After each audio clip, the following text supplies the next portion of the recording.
alguna duda, alguna inquietud respecto a algún reactivo, en su formulación, en las posibles respuestas, respecto a los resultados que obtuvieron, pues también con mucho gusto los vamos a poder revisar. Y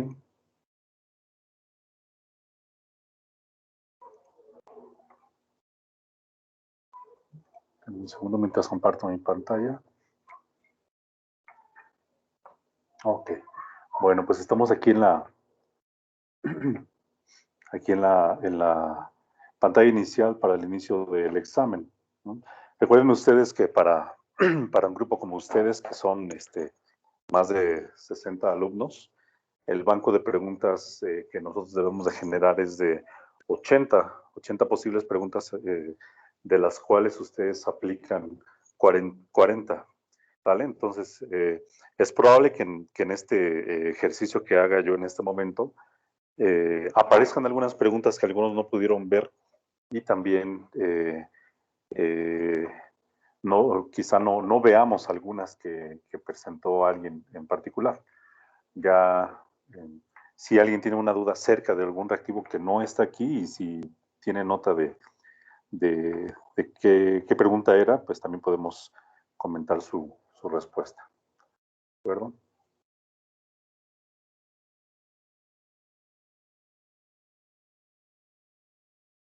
Ok.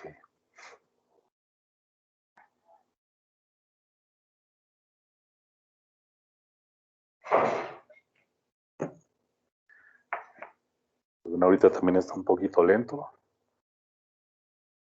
pero ya no nos apresura tanto como el viernes pasado. A ver, ahí está.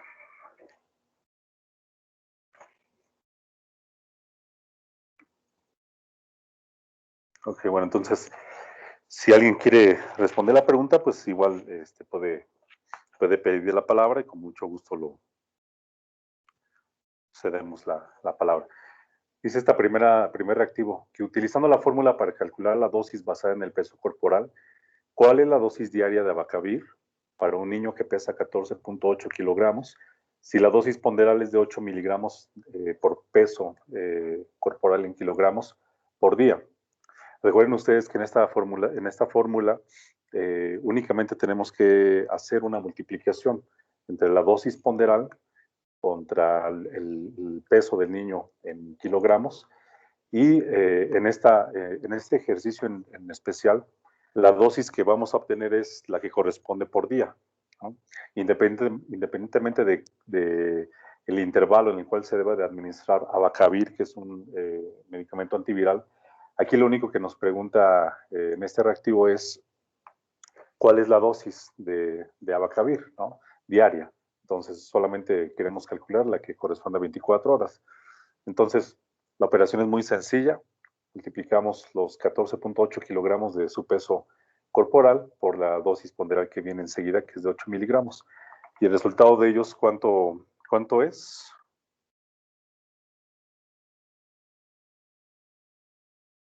118. 118, así es, Francisco. Y bueno, tenemos dos opciones que tienen 118. Ustedes pueden ver que, aunque a lo mejor dan la apariencia de ser la misma respuesta a primera vista, hay un punto decimal que nos da diferentes respuestas, 1.18, 11.8, y tenemos otras dos respuestas con 118. La diferencia es en que pues, obviamente, pues si ya nosotros obtuvimos a partir de la fórmula o de la multiplicación 118, lo siguiente es la unidad de dosificación con la cual vamos a expresar nuestro resultado.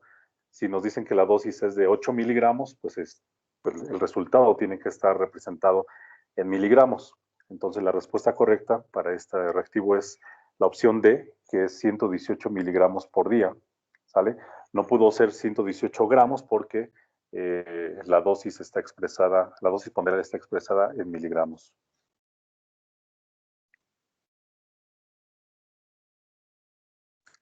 En este reactivo nos dice que un adulto mayor consume glibenclamida, metformina, enalapril, pravastatina, complejo B, ácido acetil salicílico, furosemida, naproxeno, por sus diferentes patologías subyacentes.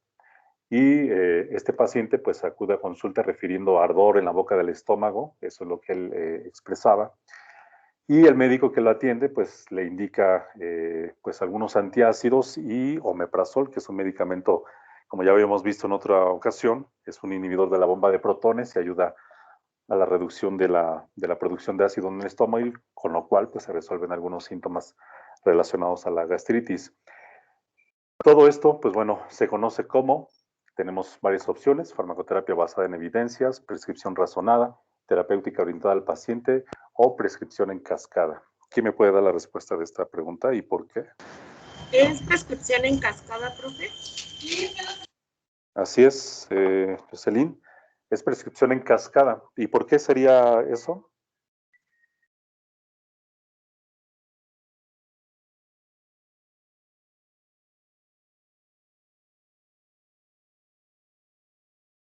Por un nuevo medicamento que está surgiendo, bueno, que le recetó el doctor. Uh-huh. Así es, se está agregando un nuevo medicamento, pero recuerden ustedes que la prescripción en cascada, la condición es que, bueno, sí, se agrega un nuevo tratamiento con uno o más medicamentos de acuerdo a la indicación de quien prescribe, pero la condición es que se da este tratamiento como resultado precisamente de quizá las reacciones adversas que produce la ingestión de otros medicamentos. En este caso, bueno, su paciente toma al menos 2, 4, 6, 8 medicamentos distintos, y de ellos, por ejemplo, el ácido acetil salicílico y el naproxeno son dos medicamentos que toma de manera crónica por algún proceso doloroso, o en el caso del ácido acetil salicílico, quizá por el riesgo cardiovascular asociado a esas enfermedades subyacentes. Pero ambos medicamentos pues tienen la característica de causar reacciones adversas de tipo gastrointestinal. Entonces el médico, lejos de quizá replantear el tratamiento de este paciente, pues prescribe los antiácidos y el omeprazol para reducir esa sensación de ardor en la boca del estómago del paciente, pero lejos de resolver el problema, todavía agrega un par de medicamentos más al tratamiento que ya tiene, y pues bueno, esto viene a hacer todavía más intensa esta condición de polifarmacia de nuestro paciente adulto mayor. ¿Vale? Entonces, la respuesta correcta para este reactivo era la opción D, o la opción que les haya parecido a ustedes en esa. Recuerden que se hizo de manera aleatoria las respuestas, entonces pudo haber sido un inciso diferente.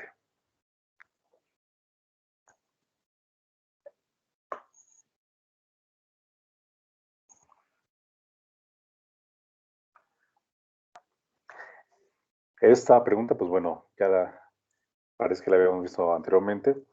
Dice que las siguientes son manifestaciones clínicas cardinales de la insuficiencia cardíaca, con excepción de, o sea, tenemos disnea, meteorismo, fatiga y el edema, y ya habíamos visto nosotros en esa sesión que la insuficiencia cardíaca se caracterizaba, entre otras cosas, por 3 síntomas o 3 manifestaciones clínicas que son cardinales, quiere decir que son muy características, muy propias de esta insuficiencia cardíaca, y eran la dificultad respiratoria o disnea, la fatiga y la edema, que es la retención hídrica, ya sea si era de origen derecho o izquierdo, iba a haber una retención hídrica que se iba a clínicamente manifestar como un edema. El meteorismo, pues es una manifestación clínica de tipo gastrointestinal que tiene que ver con la formación y acumulación de gases intestinales, entonces no tiene una relación directa con la insuficiencia cardíaca, aunque, como lo habíamos dicho en otro momento, el paciente con insuficiencia cardíaca podría tener sus patologías subyacentes y tener alguna otra serie de síntomas relacionados a otras enfermedades, pero específicamente hablando de la insuficiencia cardíaca, solamente son estos tres manifestaciones que están en los otros incisos. Entonces, nuestra opción a seleccionar era meteorismo, porque esa es la excepción, es decir, no es una manifestación de la insuficiencia cardíaca. En este reactivo nos dice que la administración inadvertida, es decir, no nos dimos cuenta de que un medicamento se presentaba en tableta de liberación prolongada en lugar de administrar una tableta de liberación inmediata o una tableta convencional, que contenían obviamente el mismo principio activo y quizá hasta la misma concentración del medicamento, pero bueno, el hecho de que ya se trate de dos formas farmacéuticas diferentes dice pues que es un ejemplo de un error de medicación de qué tipo. Bueno, lo acabo de decir, ¿no? Estamos hablando de dos medicamentos que contienen la misma sustancia activa, que tienen la misma vía de administración, pero se presentan en una forma farmacéutica distinta, aunque la concentración pudiera ser o no la misma. Entonces, la opción a elegir en este caso era la opción de forma farmacéutica incorrecta. La vía de administración no podía ser porque las dos probablemente se administran por vía oral. La opción B tampoco podría ser porque la técnica pues es exactamente la misma si se trata de por decir, la administración de una tableta por vía oral, consiste de lo mismo. Y el medicamento deteriorado, pues tampoco, porque eso únicamente se refiere a cuando este no es conservado en las condiciones adecuadas de almacenamiento. Entonces, forma farmacéutica incorrecta. Ahora, una afirmación correcta en el metabolismo de pacientes pediátricos es que, opción A, las enzimas que pertenecen al citocromo P450 se encuentran disminuidas en cantidad y actividad. Opción B, el metabolismo de medicamentos se encuentra aumentado por la presencia de anticuerpos maternos durante la lactancia. Opción C, no existe un riesgo de toxicidad por medicamentos en pacientes pediátricos, obviamente. Y opción D, es semejante a un paciente adulto. ¿Quién me dice la respuesta? ¿Es la A? Es la A, correcto. Las enzimas que pertenecen al sistema del citocromo P450 se encuentran disminuidas en cantidad de actividad. Decíamos que era una indicación de que ese sistema orgánico, hablando del metabolismo hepático, todavía se encuentra en un proceso de maduración. Entonces, aunque ya tiene enzimas y ya toman tiene una actividad en el metabolismo de los medicamentos, no es precisamente el 100%, todavía va a tener algunas limitaciones y por lo tanto la administración de una dosis mayor, no ajustada a su peso o a sus condiciones y administrado de manera crónica, pues iba a provocar una saturación de su sistema de metabolismo enzimático y podría comenzar a tener datos de toxicidad. La opción B pues no podría ser porque el metabolismo de medicamentos no tiene relación con la presencia de anticuerpos maternos durante la lactancia. Sí es importante en la lactancia materna pues la presencia de estos anticuerpos porque son una manera en la que se confiere inmunidad pasiva a un niño porque lo va a proteger contra cierto tipo de agentes infecciosos, pero no tiene absolutamente relación con el metabolismo. La opción C, que dice que no hay riesgo, pues es una afirmación falsa, incorrecta, porque sí existe riesgo de toxicidad. Y la opción D, pues también es una opción incorrecta porque, pues decíamos al principio de esa sesión que un niño no era semejante a un adulto en ningún tipo de característica ni anatómica ni funcional y por lo tanto teníamos que precisar muy bien su dosis de medicamentos. En esta pregunta, pues nuevamente tenemos que hacer un cálculo. Nos dice que utilizando una fórmula correspondiente, calculemos el área de superficie corporal para un niño que pesa 17.3 kilos y mide 106 centímetros e indicar pues, la opción correcta que nos resulte de esto. Entonces, tenemos que utilizar una fórmula para, ustedes ya la conocen. ¿Quién me recuerda cómo es la fórmula?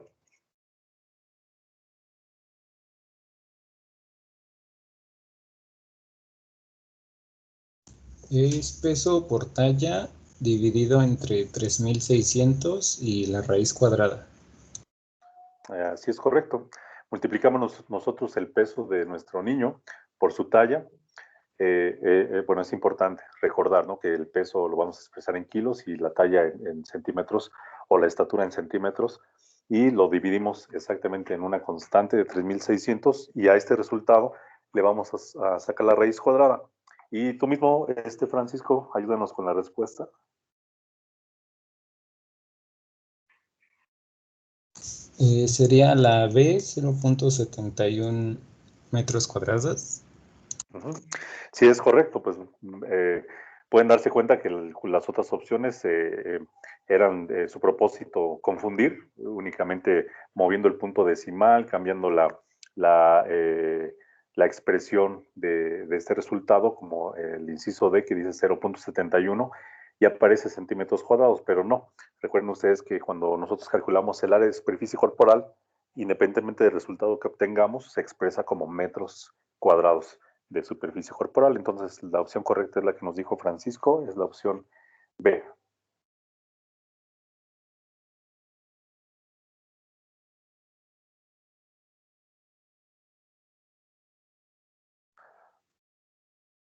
Ahora, la clasificación de medicamentos basada en riesgos para el embarazo señala la siguiente categoría como los medicamentos más seguros durante la gestación. Ustedes recuerdan que hay una clasificación que generó la FDA en Estados Unidos y que aunque ya se encuentra quizá en cierto grado de desuso, porque hay otros sistemas un poco más sofisticados para conocer el riesgo de un medicamento en particular, sí sigue siendo utilizada como una referencia rápida y aquí en nuestro país incluso los medicamentos tienen en su etiqueta pues este tipo de leyenda, ¿no? Y sabemos que se dividía en categorías desde la letra A, B, C, D y una última que es la categoría X. Entonces, aquí también creo que no hay mucho problema. La respuesta es la categoría A y decíamos que esa era la categoría ideal, ¿no? En donde deberían estar incluidos los medicamentos que tienen la mayor seguridad para usarse en mujeres embarazadas o en la lactancia, principalmente porque existe evidencia científica que ha resultado de ensayos clínicos controlados en donde se han incluido mujeres con estas condiciones y que la verdad es que también es la categoría que contiene los menos medicamentos, ¿no? Realmente se llegan a utilizar medicamentos de la categoría B con una mayor frecuencia, pero lo ideal es que estuvieran en la categoría A. Y aunque, pues bueno, la regulación nos impide que nosotros ingresemos a mujeres embarazadas en estudios clínicos precisamente por riesgos asociados a las intervenciones farmacológicas, bueno, así está descrita este sistema de clasificación. Y el resto de categorías sabemos que conforme van, cada una de ellas va aumentando el riesgo asociado al uso de medicamentos en particular, ¿no? Siendo la categoría X la que contiene los medicamentos completamente prohibidos, ¿no? Porque tienen un riesgo teratogénico conocido, real y pues bueno, el riesgo es mucho mayor que en cualquier otra categoría. Acerca de un medicamento, quien prescribe deberá indicar la siguiente información. Entonces, esto se refiere pues a cualquier profesional que haga una prescripción de medicamento. Tenemos opciones donde nos dice que debemos de indicar la dosis, presentación, vía de administración, frecuencia y duración de tratamiento. Otra nos dice que, pues, que ninguna de las opciones anteriores. La opción C dice dosis mínima, máxima, cantidad de surtir y forma de preparación. Y opción D, dosis ponderal, concentración, dosis terapéutica y dosis letal. Bueno, aunque algunos de esos términos los podemos sí observar en literatura relacionada a los medicamentos, son expresiones que no vamos a emplear en una receta, es decir, a nuestro paciente pues no le va a interesar cuál es la dosis mínima o máxima de un medicamento. Sí, es probable que indiquemos la cantidad a surtir, la forma de preparación, no en todos los casos, pero en algunos en particular, tal vez convenga agregar un resumen muy general. La dosis ponderal, pues ya decíamos en otro ejemplo, que no es información que requiera el paciente, únicamente lo usamos nosotros para calcular la dosis o para verificar la dosis que nos indican que administremos. La concentración, pues sí podría estar, debería de estar incluida. La dosis terapéutica, pues bueno, pues esto, la dosis terapéutica puede ser diferente a nuestra prescripción. ¿Por qué? Porque la dosis terapéutica puede incluir un rango de una dosis mínima a una dosis máxima y nosotros elegir alguna opción intermedia. Y la dosis letal es una expresión de toxicología utilizada pues, principalmente en modelos experimentales donde precisamente se trata de identificar la dosis más alta que puede soportar un organismo y que, bueno, ya comienza a haber algún tipo de daño funcional, ¿no? Entonces, pero eso no nos sirve para la farmacología clínica, ¿no? Entonces, la opción A es la correcta porque nosotros debemos de indicar la dosis de nuestro medicamento, su presentación o la forma comercial en la que lo encontramos, su vía de administración, la frecuencia de dosis y la duración total del tratamiento. Además, debemos siempre de incluir la denominación genérica, preferentemente en todos los casos, pero también podríamos agregar la denominación genérica, distintiva, es decir, nuestra marca, pero lo que sí debe de estar incluido es todo lo que está ahí enlistado, su dosis, presentación, vía de administración, frecuencia y duración del tratamiento. Entonces la opción A era la correcta para este reactivo.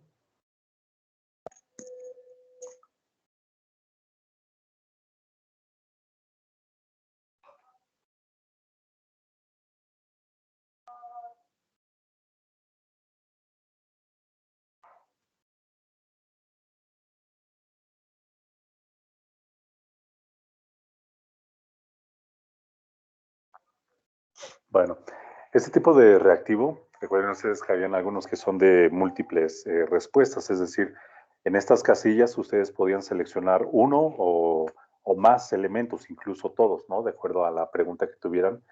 Aquí nos pregunta cuáles son los incisos, o seleccionar más bien los incisos correctos para señalar un tipo de interacción farmacológica. Entonces, tenemos varias opciones. La primera es interacciones fármaco-fármaco, la segunda es interacciones fármaco-producto herbolario, la tercera es interacciones fármaco-alimentos y la cuarta es interacciones fármaco-ambiente. Entonces, aquí, ¿quién me dice cuál de todas o cuáles debemos de seleccionar? Son todas menos la de interacciones fármaco-ambiente. Así es correcto, Evelyn. Es correcto que debemos seleccionar interacciones fármaco-fármaco, que son las más comunes, todas las que tienen que ver con la administración concomitante de varios productos farmacéuticos. La opción B, pues las interacciones con productos herbolarios. Decíamos que hay algunos productos como raíces, plantas, que a través de infusiones, tés, etcétera, eh, podrían sí tener interacción porque inducen o inhiben el metabolismo hepático, entre otro tipo de efectos. Y las interacciones fármaco-alimentos, pues también deseamos algunos ejemplos de cómo los alimentos impiden la absorción de un medicamento o aumentan la absorción de un medicamento o incluso algunos de ellos inducen o inhiben el metabolismo hepático. Por ejemplo, el que estuvimos mencionando continuamente, que era el jugo de toronja, era uno de esos ejemplos clásicos. Y las interacciones fármaco-ambiente, pues en realidad no son así no están descritas en la literatura como una situación incluida en estas interacciones farmacológicas, aunque sí en ciertas exposiciones ambientales se ha sugerido que exista alguna participación, pero bueno, no era el propósito, ¿no?, de esta reactivo. Son las que vimos en la sesión y la única quizá que no agregamos entre estas opciones de respuestas eran las que mencionamos como interacciones fármaco-enfermedad, que era cuando la presencia de alguna condición patológica conducía a algún tipo de respuesta inesperada al tratamiento, o que el medicamento también de alguna manera como que agravaba la condición que tenía el paciente y con todo ello pues llevar a una falla terapéutica. Ahora, dice, es otra pregunta de múltiples respuestas, nos dice que seleccionemos las opciones correctas para indicar algunas consecuencias relacionadas a la polifarmacia en adultos mayores. Opciones: ocurrencia de reacciones adversas, ocurrencia de interacciones farmacocinéticas, ocurrencia de interacciones farmacodinámicas y mayores beneficios terapéuticos. Alguna de sus compañeras me preguntaba qué es ocurrencia, pues es simplemente pues la incidencia, la aparición de cualquiera de estas condiciones que eran reacciones adversas, interacciones farmacocinéticas o farmacodinámicas, que las dos son interacciones farmacológicas. Y finalmente los mayores beneficios terapéuticos. ¿Cuáles opciones debíamos de seleccionar?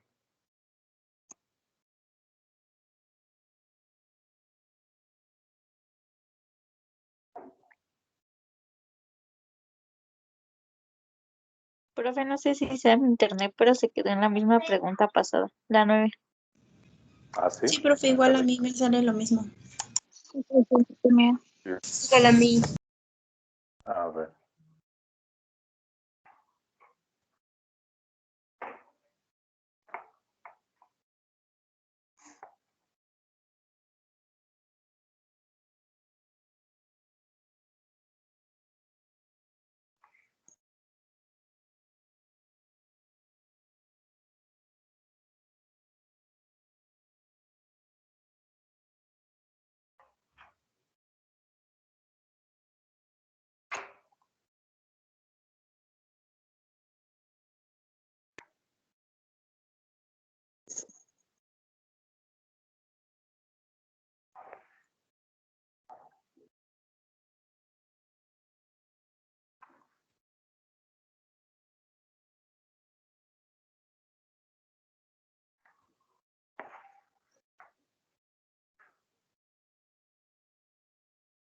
Voy a compartir nuevamente la pantalla porque sí, también, como estoy conectado desde mi teléfono, estoy viendo que sí, efectivamente se quedó en la pregunta pasada. A ver, ya hasta se me cerró el Teams en la computadora de escritorio, pero bueno, para continuar, la pregunta que les estaba haciendo era que como resultado de la polifarmacia en un adulto mayor podían haber ocurrir diferentes situaciones, como era la mayor probabilidad de reacciones adversas a medicamentos o la ocurrencia de interacciones farmacocinéticas o farmacodinámicas, y había otra opción que era la de mayores beneficios terapéuticos. De acuerdo a esas opciones, para ustedes, ¿cuáles serían las opciones que sí pueden estar relacionadas a la polifarmacia? ¿O cuál de ellas no? Para que... Es mayor beneficio terapéutico. Sí, es correcto, Evelyn. El mayor beneficio terapéutico, pues la verdad es que sería quizá el ideal, ¿no? En todas nuestras intervenciones terapéuticas, pero cuando tenemos un problema de polifarmacia en adultos mayores, más bien ocurre toda una serie de circunstancias que van a conducir a diferentes complicaciones que van a ir siempre en perjuicio de la salud del paciente. Entonces, está muy lejos precisamente de ofrecer mayores beneficios terapéuticos. Entonces, cualquier necesidad de administrar múltiples medicamentos, lo único que va a hacer es favorecer que aparezcan estas reacciones adversas o que ocurran interacciones farmacocinéticas o farmacodinámicas que pues compliquen precisamente el éxito en nuestro tratamiento, y que lo único más bien es que nuestro paciente se exponga a múltiples situaciones. A ver. Voy a continuar avanzando para que nos dé tiempo de responder todas las preguntas. En tanto se abre aquí el Teams en pantalla.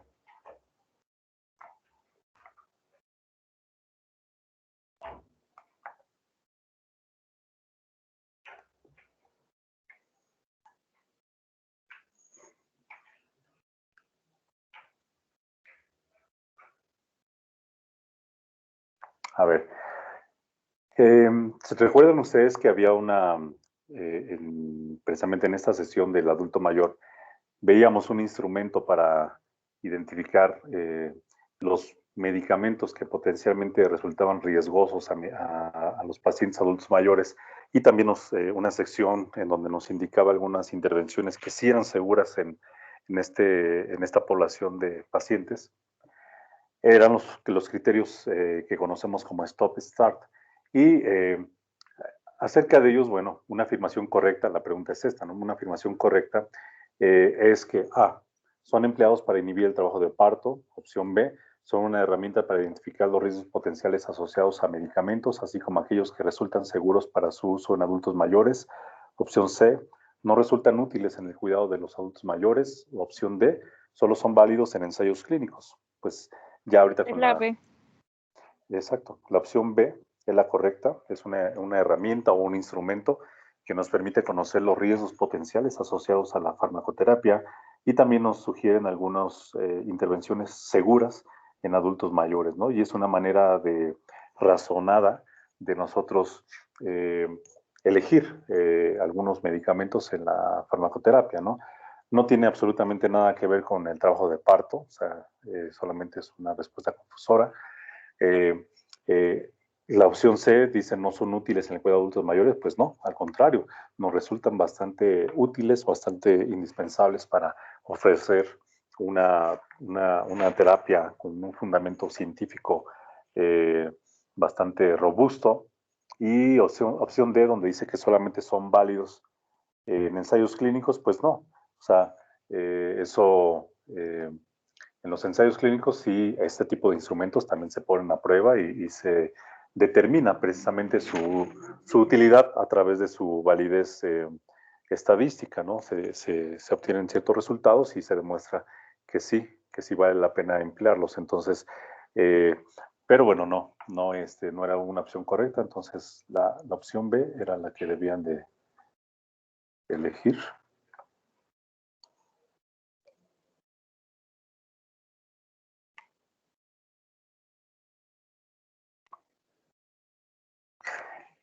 En ese reactivo, igual, ya enseguida pongo comparto la pantalla. El siguiente medicamento es empleado para inducir el trabajo de parto, es decir, se promueve la contractilidad uterina. Tenemos diferentes opciones: oxitocina, nifedipino, nevirapina, indometacina. ¿Cuál es la respuesta a esta pregunta? Oxitocina. Oxitocina, es correcto. La oxitocina, pues, es un medicamento que se utiliza para inducir y para mantener el trabajo de parto, ¿no? Va a estimular al tejido uterino, específicamente al miometrio, a la capa muscular del útero, para que ésta comience a contraerse en una forma más intensa, más regular, y con ello, pues bueno, va a producir el descenso del bebé y el borramiento y dilatación del cuello uterino, y de esta manera, pues, favorecer el nacimiento de este producto, ¿no?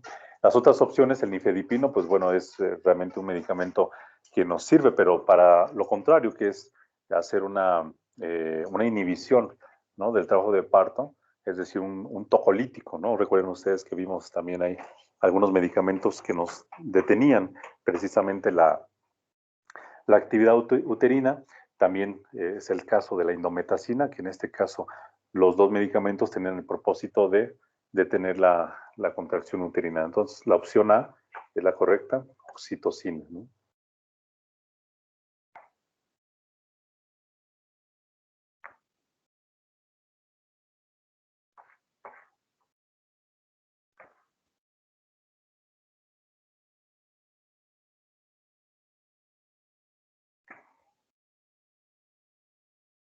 Ahora, los glucósidos cardíacos aumentan la contractilidad del músculo cardíaco. Eso ya lo habíamos visto en otras sesiones. Y el medicamento más representativo de esta clase tenemos al diltiazem, lisinopril, verapamil y digoxina. ¿Cuál es la opción que debíamos elegir? Digoxina. Exacto. Digoxina, y es un medicamento que ya lo hemos mencionado mucho a lo largo de varias sesiones. La digoxina, y recuerden ustedes que también a esta clase pertenece la digitoxina, que es otra clase de glucósido cardíaco, que también se les conoce como digitálicos y que están empleados en insuficiencia cardíaca.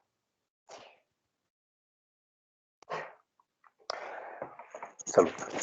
Un síntoma común durante el embarazo y que ocurre principalmente durante el primer trimestre, aunque en algunas mujeres también de manera normal puede ocupar la primera mitad del embarazo, es la presencia de náusea y vómito de preferencia matutinos. Y esta manifestación podría afectar un proceso farmacocinético precisamente por el expulsar contenido gástrico, ¿no? ¿De qué fase es la que podríamos nosotros ver afectada?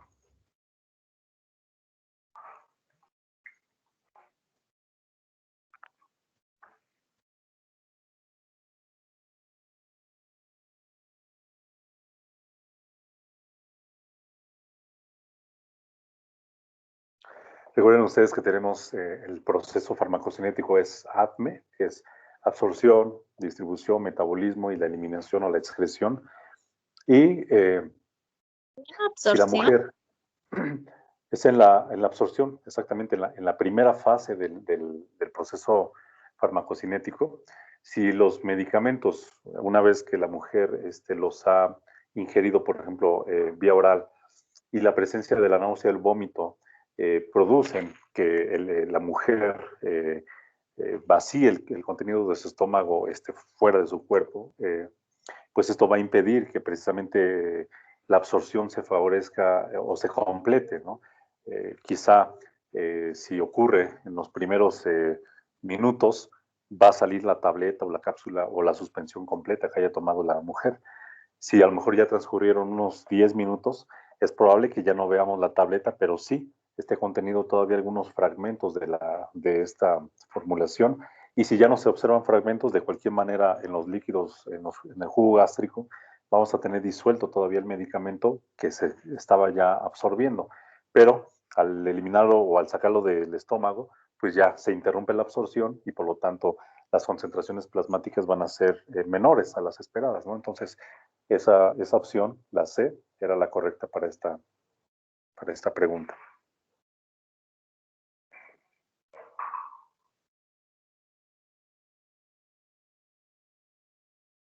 Ahora, cuando nosotros queremos evitar un error de medicación y para evitar elegir al paciente incorrecto, ¿qué debemos de verificar? Tenemos varias opciones, que es revisar el expediente del paciente, solicitar un comprobante de domicilio, verificar su identidad o preguntar por su nombre completo. La opción correcta, bueno, ¿cuál es la que debíamos elegir? O sea, ¿cuál es la excepción a estas recomendaciones?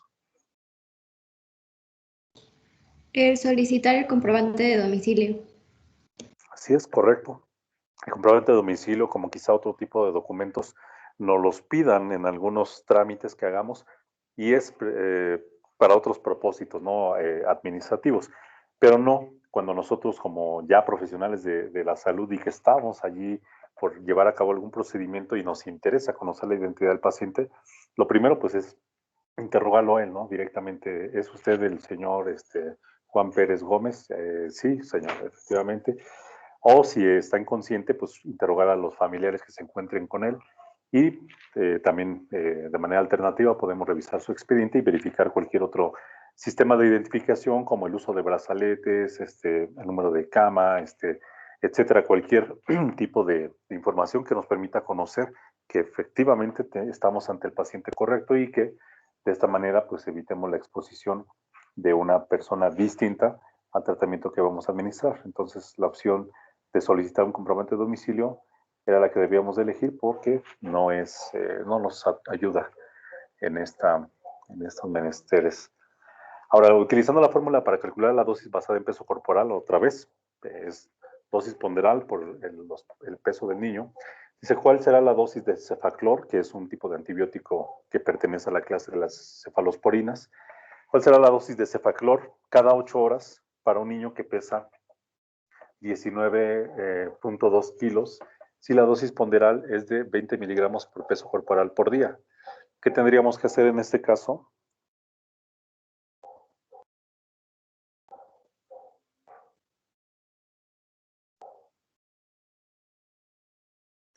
Sería multiplicar 19.2 por 20.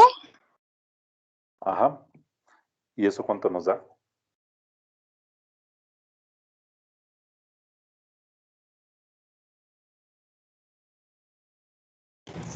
$384. Ok. ¿Y Y eso después? se divide entre 2. Entre 3, ¿no? Exacto, entre 3. Ah, sí, entre 3, perdón. Ajá. Sí, entre 3, porque recuerden que vamos a administrar cada 8 horas. Ajá, lo dividimos entre 3 y ¿cuál es el resultado que nos da? 128. Ajá, 128 ¿qué?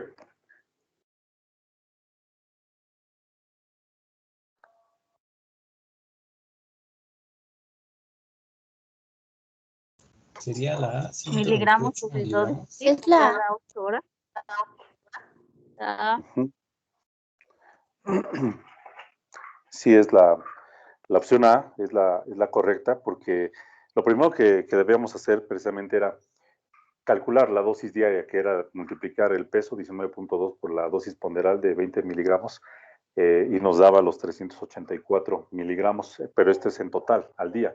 Pero la pregunta aquí nos dice cuál es la dosis que debemos de administrar cada 8 horas. Entonces, dividíamos esos 384 entre 3 y nos daba un resultado de 128 y unos decimales. Si lo redondeamos, pues bueno, ya lo dejamos en 128, pero tenemos dos opciones y a lo mejor resulta un poco confusa, ¿no? 128 miligramos por dosis, pero la respuesta correcta es la A, es decir, cada 8 horas, porque esa es la dosis que ya vamos a administrar en cada una de las administraciones, porque la opción C, que dice 128 miligramos por día divididos cada 8 horas, ya no sería correcto, porque querría decir esta indicación que los 128 miligramos tendríamos todavía que dividirlos entre 3 para administrarlo en cada una de las dosis, y no, ya habíamos hecho esa división. Entonces, la opción correcta es la opción A, 128 miligramos por dosis cada 8 horas.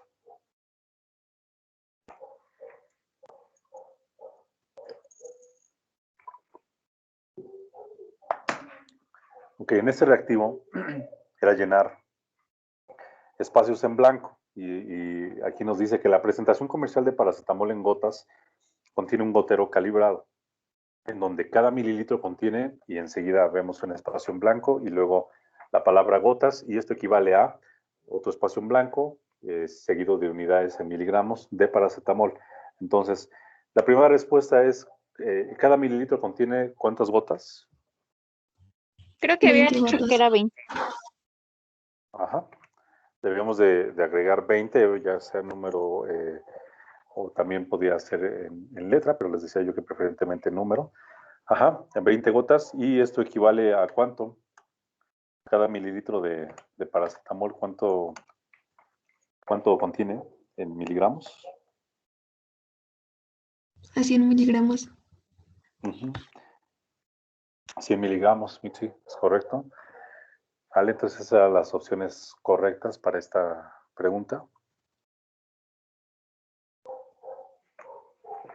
Ahora, los siguientes son errores de medicación en la farmacoterapia en pacientes pediátricos, excepto, es decir, todas las opciones son correctas con excepción de una de ellas. Y tenemos que no considerar la preferencia del niño acerca del color y sabor de una suspensión oral, confundir la elección de nuestro medicamento a partir de diferentes concentraciones de una misma suspensión oral, utilizar artefactos caseros como medidas de dosificación y de administración de una dosis fija sin considerar variables como peso y el área de superficie corporal.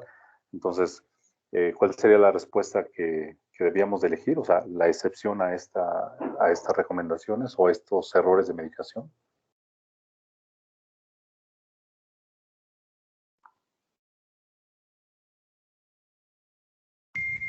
Es la A, profe.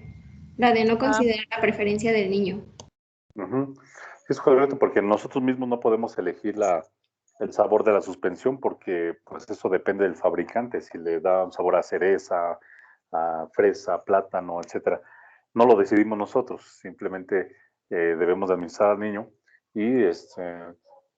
Pero en las otras opciones, confusión de la elección de diferentes concentraciones, sí depende de nosotros, podemos nosotros equivocarnos, sobre todo, por ejemplo, en el caso de cefaclor, si tenemos concentraciones de 250 o de 125 miligramos de suspensión de cefaclor por cada 5 mililitros, si nosotros no nos detenemos a leer la etiqueta, el marbete de nuestro producto, pues podemos elegir el incorrecto. Utilizar artefactos caseros, decíamos cucharas, otro tipo de vasitos, etcétera, no nos permite obtener una dosis correcta. ¿Por qué? Porque no están calibrados. Por eso debemos de siempre utilizar los vasitos dosificadores que acompañan a las suspensiones o las jeringas para nosotros tomar una dosis correcta. Y la administración de dosis fijas, pues bueno, no es lo más recomendable. ¿Por qué? Porque aunque podríamos tener a 10 niños con la misma edad, exactamente en años y meses cumplidos, el estado nutricional siempre va a impactar en la estatura y en el peso corporal de ellos. Entonces, puede haber niños que tengan una talla mayor a la edad, un peso mayor a la edad, o el contrario, ¿no? Que también tengan una talla y un peso menores para lo esperado. y eso simplemente nos va a llevar a una dosis, a una necesidad de medicamento distinta. Entonces siempre debemos de considerarlo, y el administrar dosis fijas la verdad es que no es lo más recomendable, salvo que el medicamento sea definitivamente de muy amplio margen terapéutico. Podríamos llegar a hacerlo, pero la mejor práctica es siempre calcular el peso, perdón, la dosis del medicamento de acuerdo a las variables que ya conocemos. Perdón, entonces la respuesta era la A, que era lo que no depende de nosotros, ¿no? Que es el sabor del niño, ¿no? De la suspensión para el niño. Ahora, uno de los efectos biológicos de la progesterona es la relajación del músculo liso, y que decíamos que eso era lo que provocaba, bueno, que se encuentra el músculo liso, que se encuentra presente tanto en vasos sanguíneos como en tubo digestivo, en vías urinarias, entre otros lugares. Y esto podría conducir a algunos tipos de manifestaciones clínicas, como por ejemplo la presencia de reflujo gastroesofágico, la indigestión, estreñimiento, hipotensión, también incontinencia urinaria, etcétera. Pero aquí nos pregunta cuál de estas consecuencias podría ocurrir, y tenemos opciones: alteración en la absorción de medicamentos por disminución del tránsito intestinal, B, retención aguda de orina, C, síndrome de HELP, y D, enfermedad hipertensiva del embarazo. La opción a elegir, ¿cuál es?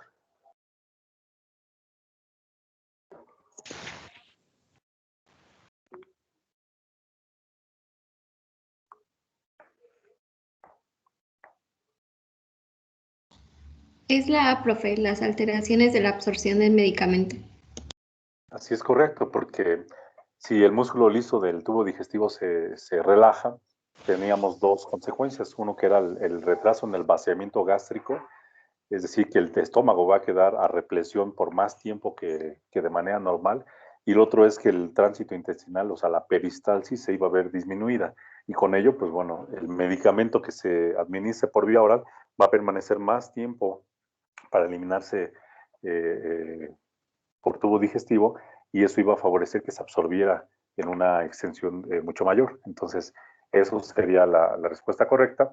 No podría ser retención aguda de orina, porque decimos que se relaja el músculo liso, y en este caso una retención aguda pues es porque más bien hay un espasmo en la musculatura de la vía urinaria. El síndrome de HELP es una variante de la enfermedad hipertensiva del embarazo, que se caracteriza por una hemólisis, por enzimas hepáticas elevadas, y por una trombocitopenia. Entonces, no podría ser tampoco esa una opción correcta. Y la enfermedad hipertensiva del embarazo, bueno, pues que podría ser desde preeclampsia, eclampsia o hipertensión crónica, pues tampoco son opciones correctas.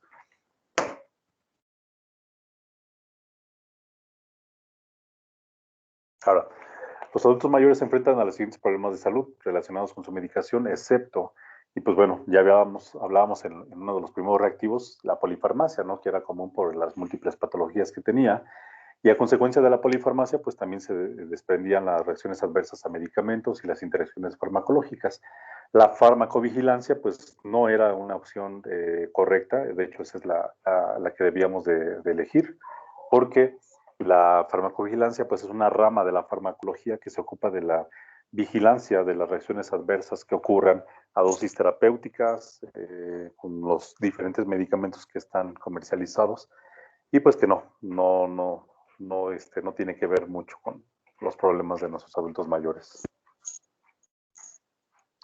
Ahora, ¿quién me dice la respuesta de esta pregunta 21, que es la principal enzima del citocromo P450, que es responsable de la biotransformación de fármacos, y no solo de fármacos, sino también algunos otros sustratos orgánicos? ¿Cuál es, perdón? La D. La opción D. Así es, opción D, CYP3A4. Decíamos que cualquiera de las otras que están enlistadas es responsable del metabolismo de algunos medicamentos, pero particularmente CYP3A4 es la que decíamos que podría ser hasta cerca de un 50% el total de sustratos farmacológicos u orgánicos a los cuales se someten a metabolismo por esta vía. Entonces es importante saberlo, porque como muchos medicamentos son metabolizados por esa vía, y si recuerdan ustedes los procesos de inducción y de inhibición enzimática, es importante conocer si los medicamentos que vamos a administrar o que está recibiendo un paciente comparten la misma vía metabólica para su metabolismo. Entonces la opción D es la correcta.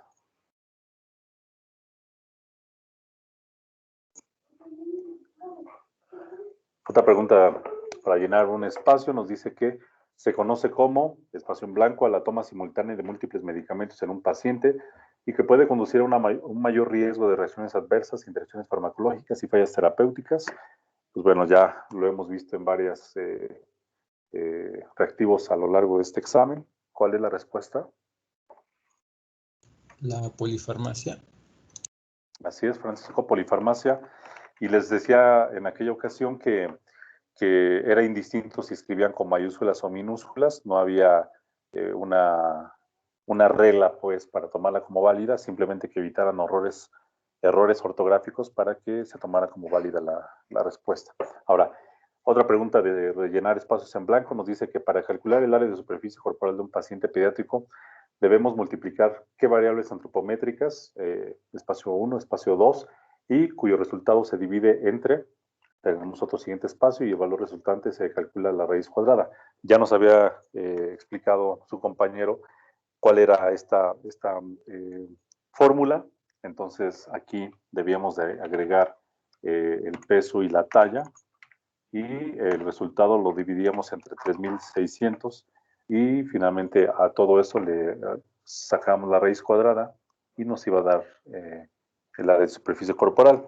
Y aquí quiero hacer una observación porque así es, Misael, eso es correcto, peso, talla y 3.600 en el último espacio.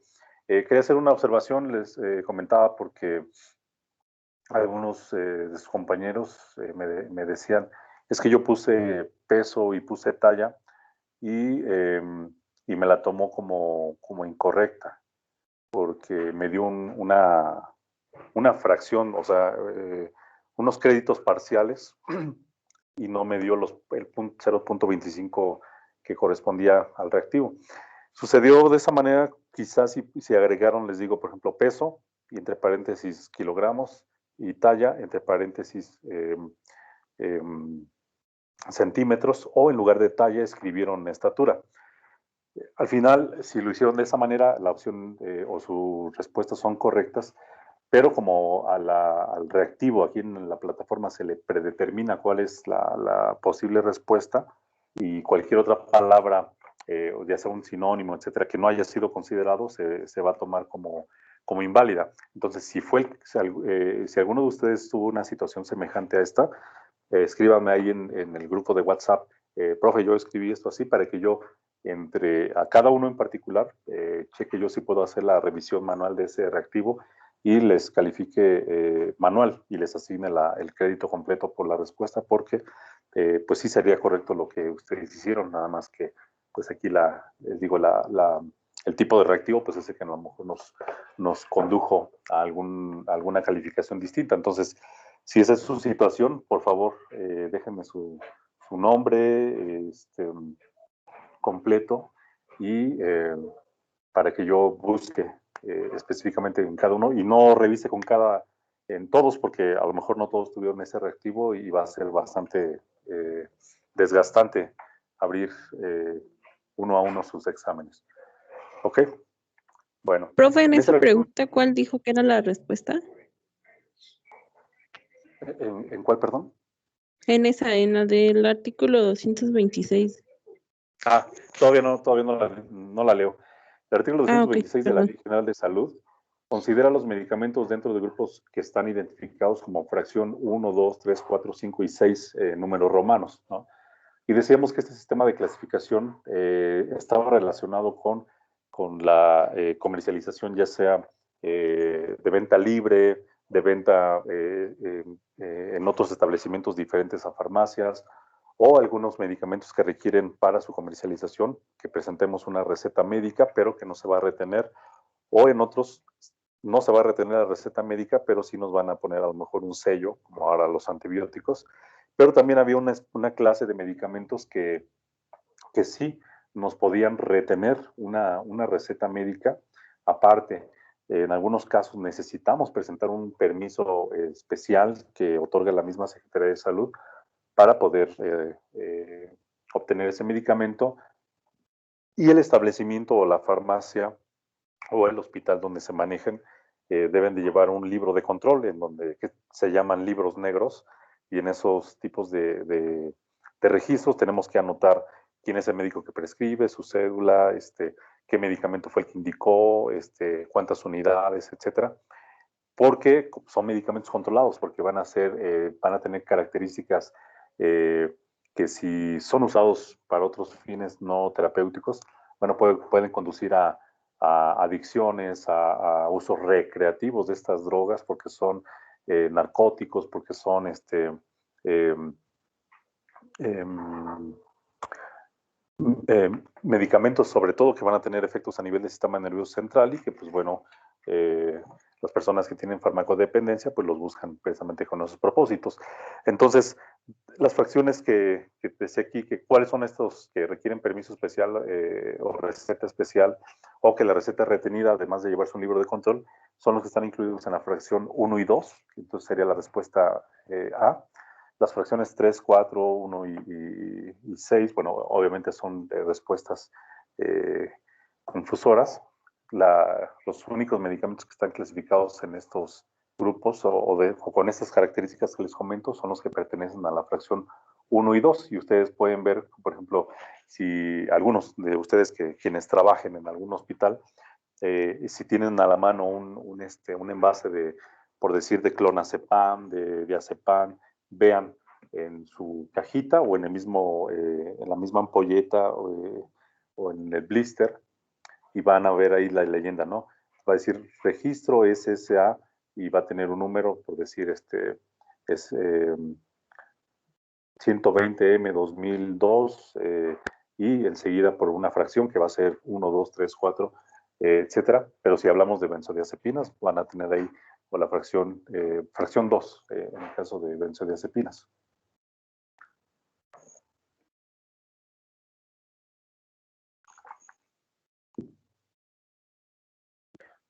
Ahora, en esa misma sesión, cuando hablábamos de la regulación para la prescripción de medicamentos, nos dice que esos elementos deben estar impresos en una receta médica, con excepción de que sí debe de estar incluido en una receta médica impresa. Nombre de quien prescribe, pues sí, ¿no? La cédula profesional, por supuesto, porque es la manera en la que se acredita que esa persona está legalmente autorizado para prescribir medicamentos. El domicilio completo del prescriptor, pues también, obviamente, debe de estar allí incluido. Y la opción D, que es el código QR, no necesariamente. Hay algunas recetas que sí lo contienen, quizá un código QR, o si no, algo más básico como un código de barras tradicional, pero no es un requisito, al menos hasta este momento, que exija la ley que deba de contener una receta impresa.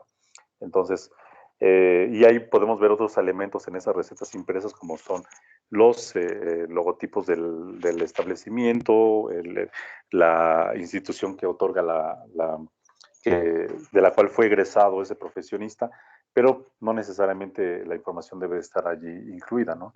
Pero sí, la que hablamos, en los incisos A, B y C, es necesaria porque nos permite conocer la identidad y la autorización legal de la persona para prescribir medicamentos. Entonces, aquí la pregunta es, estos elementos deben estar impresos, excepto, o sea, ¿cuál no debe de estar, cuál no es requerido? Pues el código QR.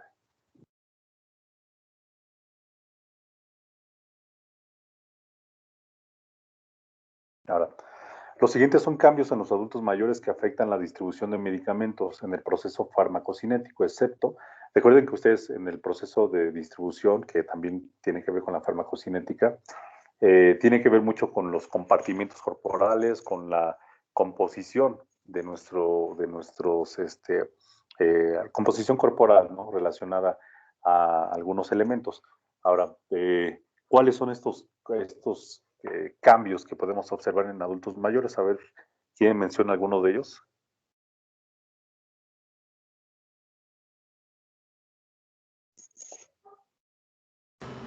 Disminución de masa corporal. El aumento de la grasa corporal. Ajá. Bueno, una respuesta correcta es aumenta la grasa corporal, eso sí. Disminución de la grasa corporal, no, porque recuerden ustedes cuando veíamos por allí una diapositiva donde nosotros... No, profe, yo dije masa. de la masa. Ok. Sí, de la masa, te referías a la masa muscular, ¿no? Ok, sí. Ok. Sí, no te escuché muy bien. Gracias, Melissa. Sí, las dos son correctas. Entonces, el aumento de la grasa corporal es una opción correcta. La disminución de la masa muscular o la sarcopenia que mencionamos en una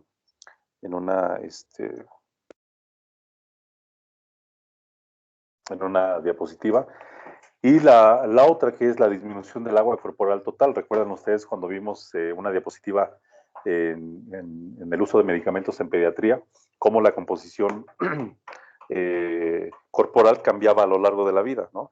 Y cómo la mayor proporción de agua corporal total estaba principalmente en los recién nacidos y aquellos que eran pretérmino.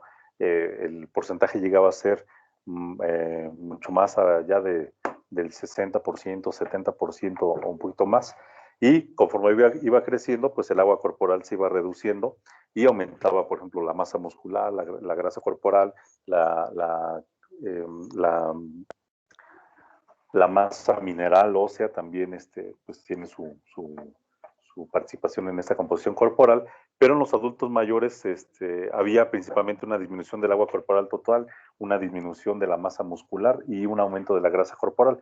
Entonces, en esta pregunta, la opción D, que era una disminución de grasa corporal, era la excepción, es decir, la que no pertenece a este grupo de afirmaciones y es la que debieron de elegir. Nuevamente vemos una pregunta de respuestas múltiples, que podíamos seleccionar una o más respuestas, y nos dice que seleccionemos todos los incisos que sean correctos para indicar las categorías de medicamentos de acuerdo a una clasificación basada en su naturaleza, es decir, a su proceso de obtención, ya sea de origen sintético, de origen natural, de origen por otro tipo de procesos. ¿Cómo lo indica el artículo 224 de la Ley General de Salud? Tenemos opciones: homeopático, terapéutico, alopático y herbolario. Entonces, las opciones que debíamos de elegir, ¿cuáles son? Todas menos terapéuticas.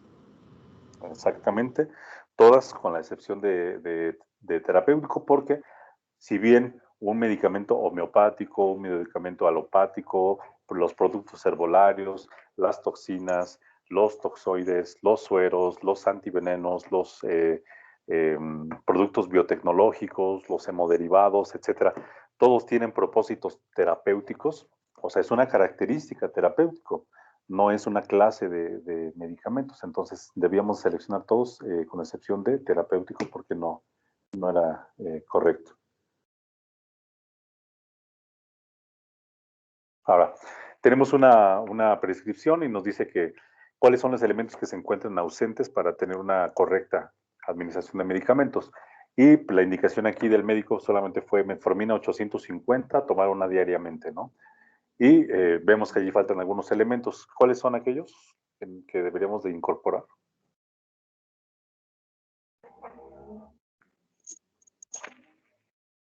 La forma farmacéutica, la unidad para expresar la concentración y la unidad de dosificación. Así es, correcto, Melissa. Nosotros debemos de poner, recuerden ustedes, tenemos una denominación genérica que es metformina. Podríamos quizá recomendar una denominación distintiva y poner ahí alguna marca en particular, pero no es algo obligatorio, ¿no? Es opcional. Tenemos una concentración que es 850, pero no tenemos una unidad para expresar esa concentración, porque 850, ¿qué?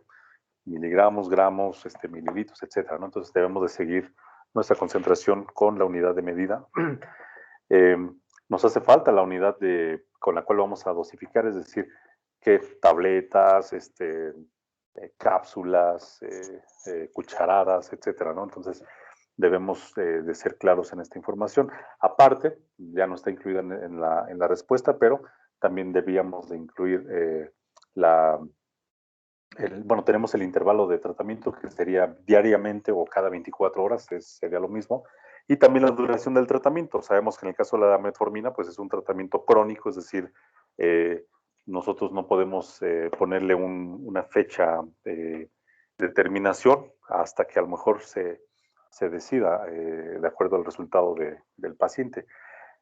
Y hago esta observación porque algunos ponen, no sé, tomar metformina 800, en tabletas de 850 miligramos, tomar una tableta vía oral, también nos faltaría aquí, la vía de administración, y diariamente, o sea, la frecuencia de administración, y le ponen por 30 días. Entonces los pacientes, si no vuelven a ir a ese médico, consideran que con esos 30 días de tratamiento de metformina, de glibenclamida, de alguna enfermedad, de algún tratamiento crónico, bastaba nada más tomar ese mes y ya no lo continúan. Entonces, por eso en ellos hay que expresar también incluso, por ejemplo, tomar de manera continua, sin interrupción, para que ellos sepan que vayan o no vayan a consulta, deben de continuar su tratamiento. Entonces, bueno, ya aclarado eso, la opción a elegir era la D.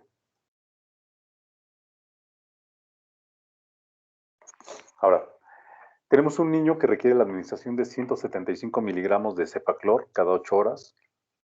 Y la presentación comercial que tenemos disponible es una suspensión oral de 250 miligramos en 5 mililitros. ¿Qué cantidad de suspensión oral tenemos en mililitros debemos de administrar a este paciente? ¿Cómo vamos a hacer aquí cómo vamos a obtener el resultado? ¿Quién me recuerda las operaciones que hacemos?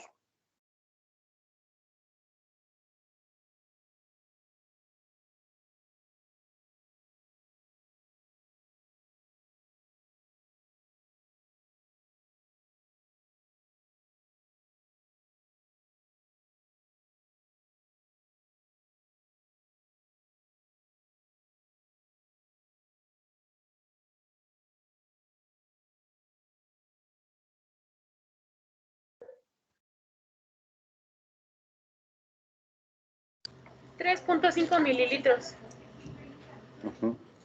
Ok, ¿cómo llegaste a esa respuesta, Melissa? Espéreme, porque según yo era hacer la multiplicación primero de 175 por 200, no es cierto, 250 por 5, que es el diluyente, entre el 275 miligramos que están solicitando. Ok, bueno, quizá lleguemos al mismo resultado, y ahorita vamos a ver por qué. Pero bueno, la forma correcta es que nosotros tenemos, a ver, Francisco, ¿quieres opinar? Sí, de acuerdo a lo que yo hice, son 175 miligramos entre 250 y ese resultado se multiplica por 5. Así es.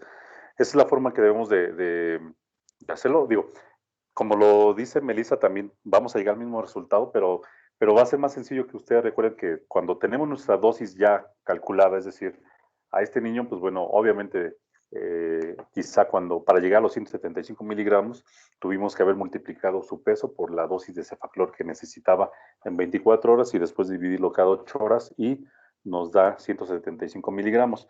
Pero ahora nos preguntan cuánto debemos de administrar de suspensión. Entonces, nuestra operación es también muy simple, es nuestra dosis requerida, que son los 175 miligramos o dosis deseada, lo vamos a dividir entre la concentración de la presentación comercial, que en este caso son los 250, así como lo explicaba Francisco, y el resultado lo vamos a multiplicar por la cantidad en volumen en la que está contenido esos 250 miligramos del Cepaclor, en este caso. Entonces, si hacemos esta operación, 75 entre 250 y lo multiplicamos por 5, nos da como resultado 3.5 mililitros. Y digo mililitros porque eso ya, el resultado de esta operación, ya la vamos a expresar precisamente en una unidad de volumen, que sería los mililitros. Y la opción B es la correcta. Y como decía Melissa, si nosotros hacemos esa otra operación, vamos a llegar al mismo resultado. Pero digo, a lo mejor para que no se confundan, hay que seguir esta lógica. Y las otras opciones pues no eran correctas. 5 mililitros, pues era fácil deducir que pues los 5 mililitros contienen 250 y es más de lo que necesitamos administrar. 1.75 también podríamos deducir que es una cantidad menor. Y en el caso de 3.5 miligramos, bueno, ahí la única confusión podría ser con la unidad de medición, ¿no? Pero si ya estamos hablando de volumen, no podían ser miligramos, tenía que ser mililitros.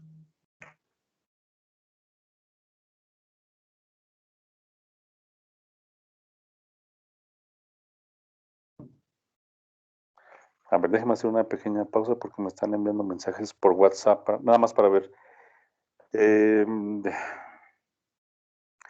Bueno, en el caso aquí de Sherlyn, me dice que Karen Sherlyn que le aparece mal, le marca mal la pregunta. Supongo yo que se refieren a la que comentábamos, ¿no? Del área de superficie corporal, si se agregaban unas respuestas diferentes. También me dice Ana Karen Ángeles lo mismo. Sandra Karina también me dice que se la marcó como incorrecta. De Yanira dice que califiquemos manualmente las preguntas 25, 29 y 30 de su examen. Voy a checar cuáles son para que vea. Digo, son 3 diferentes. Y la 18 también me dice. Ahorita vemos por qué. Y Elizabeth dice la dosis basada en peso corporal. Ahorita vemos también por qué razón. Melissa, dosis basada en peso corporal. Ahora Isabel me dice que le sale mal la pregunta 3 de su examen. No sean malitos, ayúdenme bueno, yo voy a ver, ¿no? En sus cuentas, en su examen, qué pregunta es cada una de ellas, pero también en el caso de Yanira, que me dice que le califique manual las preguntas 25, 29, 30 y la 18. Nada más indícame cuál es la razón de calificarlas manualmente, por si no está relacionada a la que comentábamos del área de superficie corporal. Por favor. Ok. Es que se me trabó un poco mi internet y no lo escuché en la de que está diciendo ahorita de la fórmula de la corporal. Ya. No, bueno, eso me piden que haga una revisión manual también de la fórmula, de la pregunta que está relacionada al cálculo de una dosis basada en el peso corporal. Quizá como las que están, yo creo que tienen una calificación diferente a la esperada, son las abiertas, las que tenían un espacio en blanco a rellenar. ¿Por qué? Porque si ustedes anotaron, por decir, en lugar de solamente peso, agregaron a lo mejor allí, complementaron su respuesta poniendo peso y entre paréntesis kilogramos, o pusieron peso en kilogramos, o pusieron talla en centímetros, o talla o estatura en centímetros, ya era una respuesta diferente, que sí es correcta, pero era una expresión diferente a la que se cargó al reactivo. Entonces allí yo necesito hacer una calificación manual para que se les asigne el crédito completo, ¿vale? Por eso les pedía que en WhatsApp me enviaran a quienes tuvieron ese tipo de situación para poder revisar individualmente sus respuestas y calificarlas, ¿vale?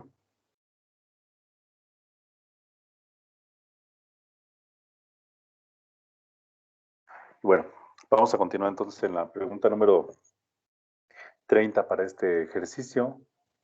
Nos dice que una característica de la piel de un lactante es una característica de la piel de un lactante que provoca un aumento en la absorción del medicamento cuando se administra por vía tópica es pues, que la piel blanca absorbe en mayor proporción los medicamentos, que está cubierta de lánugo y vernis gaseosa, que el espesor de la capa córnea es menor o que la absorción cutánea no es diferente a lo largo de la vida. ¿Cuál es la característica que responde a esta pregunta?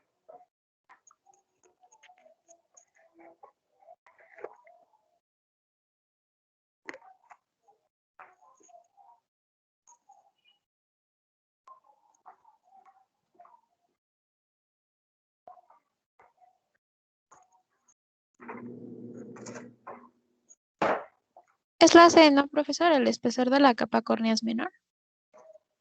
Así es correcto, pues sabemos que una característica de los bebés es que su piel es todavía mucho más delgada, es muy tersa, muy frágil, y eso facilita la absorción de medicamentos por vía tópica.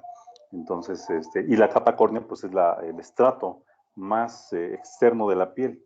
Y pues como es una piel nuevecita, pues por eso es muy tersa, ¿no? Entonces, pero eso también es la capa córnea es una barrera protectora, tanto para la absorción de cualquier sustancia que sea colocada sobre la piel, como también la entrada de algunos agentes infecciosos, de la pérdida de agua, incluso, ¿no? A través de la transpiración, cuando un niño tiene fiebre, cuando un niño está más envuelto, pues pierde más agua a través de su piel. Entonces, esa es la respuesta correcta.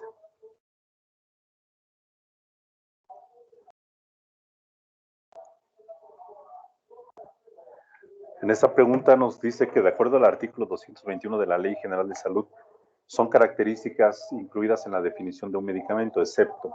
O sea, ¿cuáles son estas características que debe de cumplir un medicamento? Bueno, inciso A dice, tiene un efecto terapéutico, preventivo o rehabilitatorio. ¿Eso sí lo cumple un medicamento o no lo debe de cumplir? Sí lo cumple. Sí lo cumple, ¿no? Porque no todos los medicamentos tienen un propósito terapéutico. Hay algunos agentes que son rehabilitatorios, algunos agentes que son incluso diagnósticos, o sea, como en el caso de los medios de contraste, etcétera. Algunos son preventivos porque pues, nos van a lo mejor a reducir el riesgo de presentar algún tipo de enfermedad. Pero bueno, esas son cualidades que puede presentar un medicamento. La opción B, que se presenta en una forma farmacéutica, pues obviamente, o sea, necesitamos que el medicamento esté disponible, ya sea para administración oral o parenteral o alguna vía específica, pero que tenga una forma farmacéutica apropiada para administrarse por esa vía. Opción C, que debe de contener colores, sabores agradables al paciente. Bueno, puede ser que sí se considera, pero bueno, el artículo no dice eso, ¿no? El artículo de la Ley General de Salud no indica esto así textualmente. Sin embargo, sí en el proceso de fabricación de un medicamento se les colocan algunos excipientes para reducir el sabor amargo de un medicamento, para a lo mejor darle un sabor un poco más agradable, le colocan algún azúcar, colores vistosos, para que pues, la administración sea más fácil, más aceptable, pero no es una condición que la ley indica.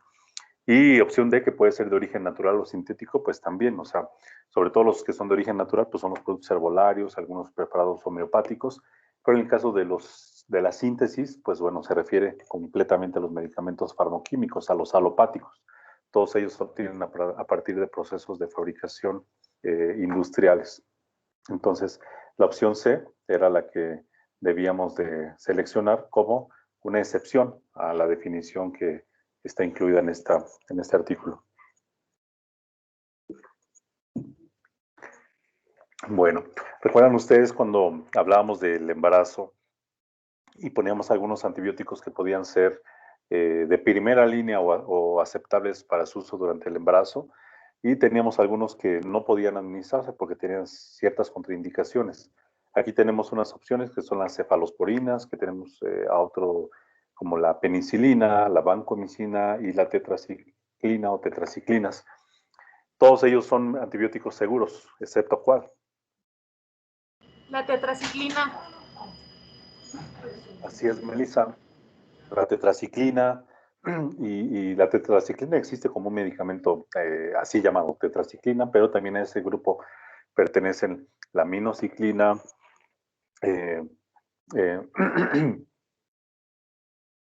y que, bueno, comparten como clase de medicamentos, pues una esta potencial teratogénico, ¿no? De conducir a una decoloración de los dientes deciduales en los niños pequeños. Primera dentición iba a aparecer manchada. Entonces, por eso no se recomienda que se administren durante el embarazo, ¿no? Los otros medicamentos sí, decían que las cefalosporinas y las penicilinas, aunque están separados en dos diferentes grupos de antibióticos, comparten químicamente una semejanza estructural de que están formados también con un anillo betalactámico, que es lo que le confiere la propiedad de antibiótico. Entonces, y ambos son medicamentos muy seguros para usarse durante el embarazo. La vancomicina es un medicamento que se deja no de primera opción, porque incluso, si recordamos la tabla, decía allí que ese medicamento era seguro utilizarlo durante el embarazo, pero que se dejara como una opción cuando los medicamentos de primera línea habían fallado, ¿no? Cuando no habían cumplido su objetivo, entonces se utilizaba como un medicamento también en el embarazo. Pero las tetraciclinas, ¿no? Entonces esa es la respuesta que debíamos elegir. Ahora, respecto a la función excretora de los riñones en los adultos mayores, ¿cuál es una afirmación correcta? Es decir, de estas opciones que tenemos disponibles, ¿cuál es la opción correcta? Tenemos primera que la función excretora se compensa por el hígado. En el caso B, que se mantiene intacta a lo largo de la vida, esta función excretora. Opción C, que existe un aumento en la tasa de filtración glomerular de 10% cada década de la vida. O la opción D, que disminuye la tasa de filtración glomerular hasta un 50%.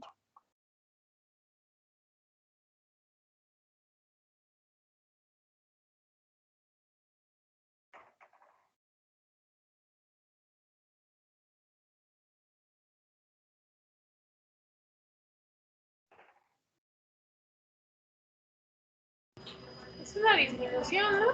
Que ya me confundí yo. Ajá. Sí, la respuesta correcta es que existe una disminución de la tasa de filtración glomerular, que si recuerdan ustedes cuando lo explicamos, comienza desde la segunda o de la tercera década de la vida y que va disminuyendo cierto porcentaje hasta que en un adulto mayor llega a representar hasta un 50%, es decir, sin que necesariamente haya una enfermedad o la exposición a medicamentos o alguna situación que condujera a insuficiencia renal, simplemente como un proceso de envejecimiento, la función renal se disminuía hasta este 50%. Entonces, por ello es que en los adultos mayores hay que hacer ajustes de dosis, simplemente por la edad, ¿no? Y pues más aún cuando estos abuelitos pues tienen enfermedades renales, es necesario que estimemos esa función para fines de prescripción. Entonces, de acuerdo a esto, pues es la opción D, la que debíamos de elegir. Las otras no, las otras eran afirmaciones incorrectas y únicamente como elementos confusores. Nos pregunta aquí que, bueno, decíamos que de manera general en una mujer embarazada, como regla general, debemos de evitar en la medida de lo posible utilizar medicamentos para cualquier tipo de propósitos, ¿no? Sí hay algunos que sabemos que son seguros y necesarios durante el embarazo, como la suplementación de ácido fólico, como administrar quizá algún preparado multivitamínico, administrar calcio, hierro, si hay alguna deficiencia ya en esta mujer por sus pobres condiciones nutricionales. Pero también habían algunas situaciones en las cuales se justificaba el utilizar algún medicamento, pero que ya obviamente, pues, porque precisamente había una razón de peso, ¿no? ¿Y cuáles son ellas? Tenemos aquí, dice, el manejo del trabajo de parto, tratamientos reductores de peso corporal, complicaciones médicas del embarazo o las enfermedades crónicas de la mujer. ¿Cuál de ellas sería la opción que no debería ser una consideración para farmacoterapia?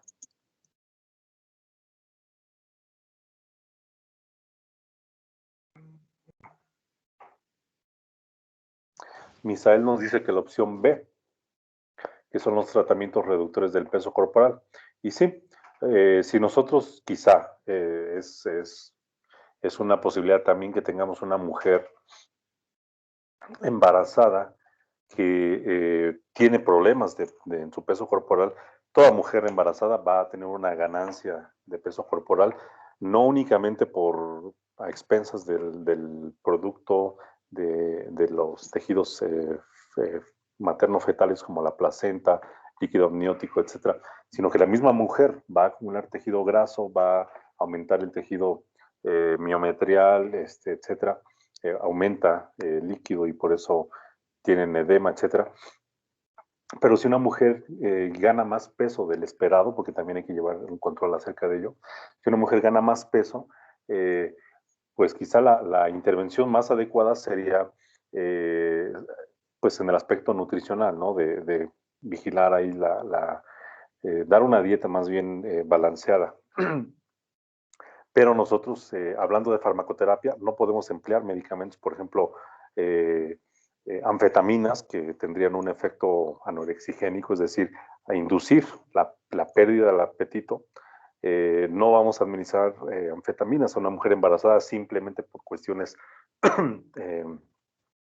estéticas o incluso terapéuticas, porque nos encontramos en un proceso en el que pues no es prioridad precisamente atender esa situación. Digo, hay algo más seguro que es el aspecto nutricional y esa era la opción que debíamos de elegir. El manejo del trabajo de parto, pues sí es una indicación en la cual vamos a utilizar medicamentos. ¿Por qué?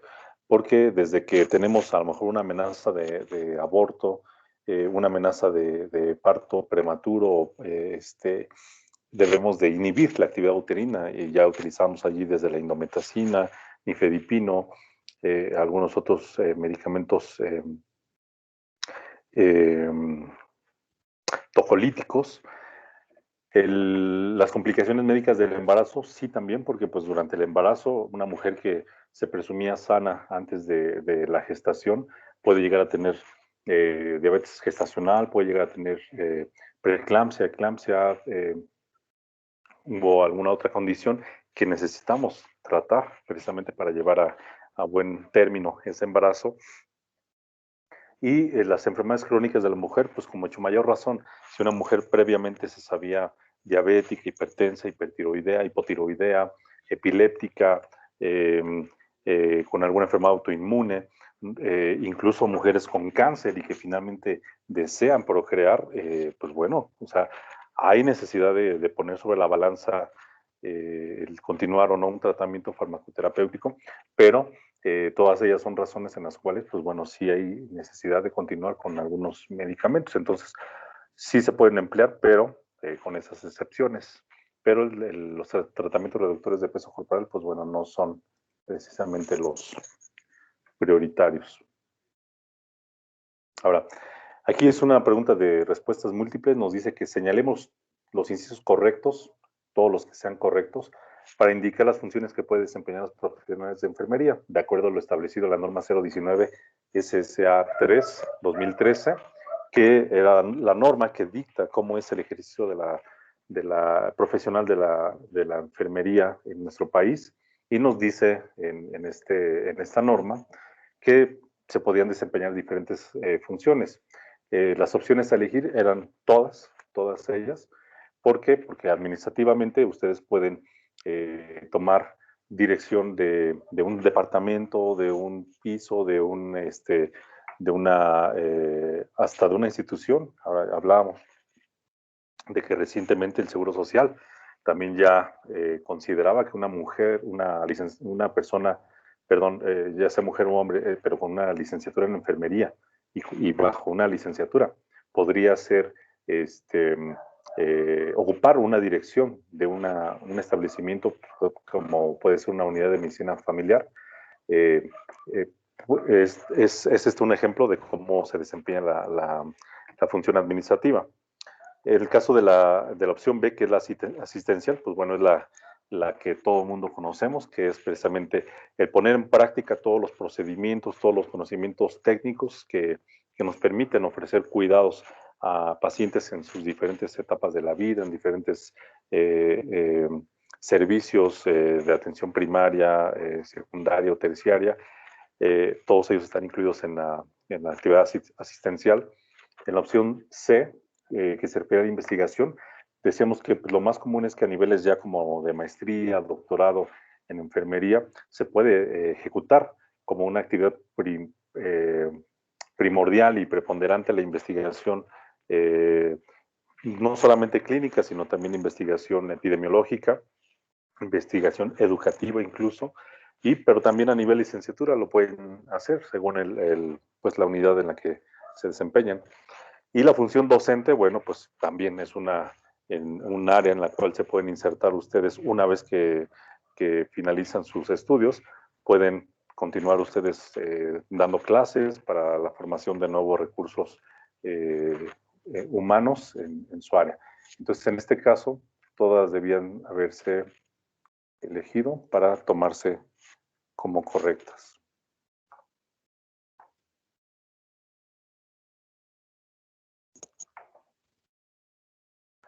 Pregunta 36 nos dice que para que un medicamento reciba su autorización a través de su registro sanitario, se deben de cumplir las siguientes características. Eso ya lo habíamos visto previamente, ¿no? Que un medicamento debe de demostrar precisamente a través de diferentes procesos de evaluación de su seguridad, su eficacia y la calidad en todo el proceso de manufactura. Incluso, o sea, desde que se hacen inspecciones a las plantas, a las fábricas que producen los medicamentos, se tiene que vigilar que cuenten con las condiciones apropiadas de sanitarias, de funcionamiento de sus equipos, de capacitación del personal, etcétera. Y todo eso es lo que asegura que precisamente su proceso de fabricación nos dé un producto de calidad que después de que se obtiene necesitamos comprobar a través de estudios clínicos que su seguridad y su eficacia se comprueba. ¿Cómo? Pues bueno, haciendo la identificación de reacciones adversas, etcétera, y la eficacia, pues evaluar parámetros de eficacia como son, pues que si es un medicamento antidiabético, que efectivamente se controla la glucosa, que efectivamente el paciente no tiene episodios de hipoglucemia, etcétera.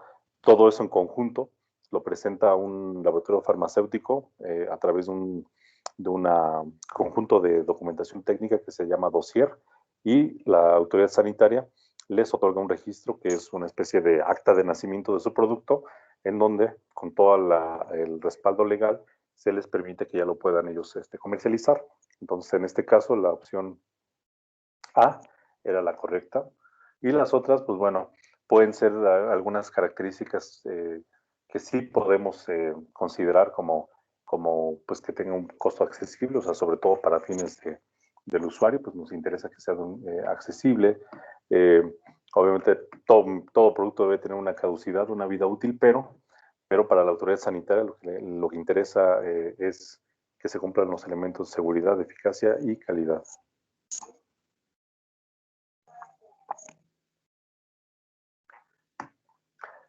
La formación de complejos entre los antiácidos con las tetraciclinas son un ejemplo de interacción farmacocinética que resulta en...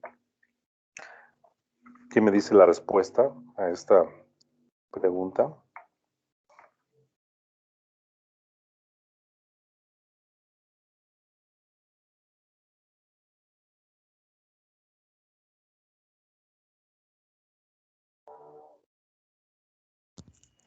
Es la D, ¿no?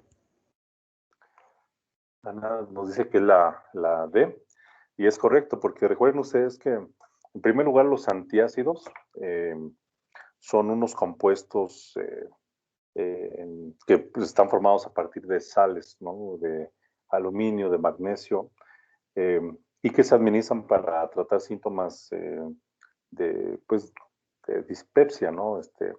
De gastritis, etcétera. ¿Cuál es su mecanismo de acción? Bueno, pues nosotros tomamos un antiácido que contiene un pH alcalino, y cuando nosotros combinamos una sustancia alcalina con una sustancia ácida, se amortiguan, se inhibe esa acidez, ¿no? Entonces eso ayuda a que si el estómago tenía esa irritación como resultado de la acidez, pues con el antiácido se mejora, ¿no? pero estos antiácidos no se absorben por el tubo digestivo. Si se llega a absorber es una cantidad verdaderamente insignificante, pero por lo general no se van a absorber. Pero sí en el estómago van a formar van a tener una propiedad quelante, es decir, que va a atrapar otras moléculas, entre ellas algunos medicamentos como las tetraciclinas, y se forman esos complejos que ya no son fácilmente absorbibles, y por lo pronto si nosotros administramos de manera concomitante estos dos productos, las tetraciclinas se van a eliminar a través de las heces y no vamos a permitir que se absorban. Entonces, el efecto es que se van a disminuir su absorción y por lo tanto, pues vamos a tener un fracaso en este tratamiento con antibióticos porque no se alcanzaron las concentraciones terapéuticas adecuadas. En esa pregunta 38 nos dice que seleccionemos otra vez opciones correctas, todas las que puedan ser correctas, y que indiquen una buena práctica para reducir el riesgo de interacciones farmacológicas. Y nos dice opción A, que todos los medicamentos sean tomados con leche. Opción B, emplear medicamentos que sean ampliamente conocidos en su margen de seguridad. Opción C, identificar a los pacientes que se encuentren en riesgo. Opción D, identificar las interacciones farmacológicas potenciales antes de iniciar un tratamiento. ¿Cuáles son correctas o cuál es la incorrecta, si es que la hay? La incorrecta sería la A. La incorrecta sería la A. Así es, Deyanira. ¿Por qué? Porque recuerden ustedes que podemos tener la buena intención de que las personas tengan la menor tasa de reacciones secundarias al toma de un medicamento, que de alguna forma favorezcamos la tolerabilidad del tratamiento, pero no por ello lo vamos a recomendar que se tome todo con leche, todo con alimentos, todo con su cafecito, porque existen las interacciones fármaco-alimentos y no todos los medicamentos se van a absorber bien en la presencia, por ejemplo, de leche. Algunos se van a absorber mucho más en la presencia de la grasa que contiene la leche, o por la presencia de carbohidratos también se van a modificar las condiciones. Entonces, no es una práctica correcta. En todo caso, pues si queremos confirmar eso, pues necesitamos conocer si hay alguna interacción de tipo alimentaria con esto para hacer o no la recomendación.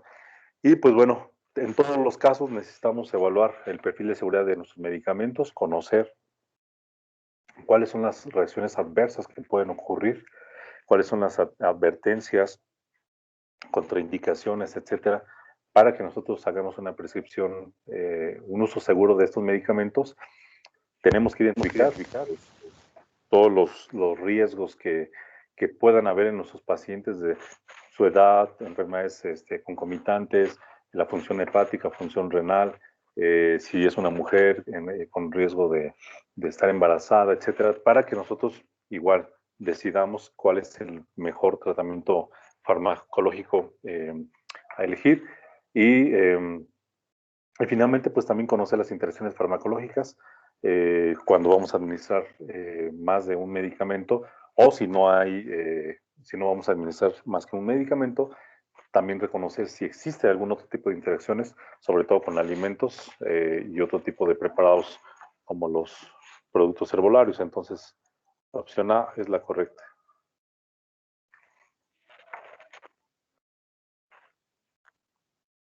Ahora, medicamentos como trimetoprim y metotrexato se conoce que son teratógenos, pues ya comprobados, ¿no? No es que sean potenciales, son teratógenos ya comprobados porque tienen una interferencia en la vía metabólica del ácido fólico, y eso conduce a un defecto típico, congénito. ¿Cuál es este tipo de defecto? ¿Defecto del cierre del tubo neural? Es correcto. Defectos en el cierre del tubo neural, porque precisamente en esta formación del sistema nervioso central y de las estructuras que se derivan de este tubo neural, que son, por ejemplo, toda la médula espinal, la columna vertebral, etcétera, las membranas meninges, etcétera, todo ello hay una vía ahí el ácido fólico ayuda a que ocurra este proceso.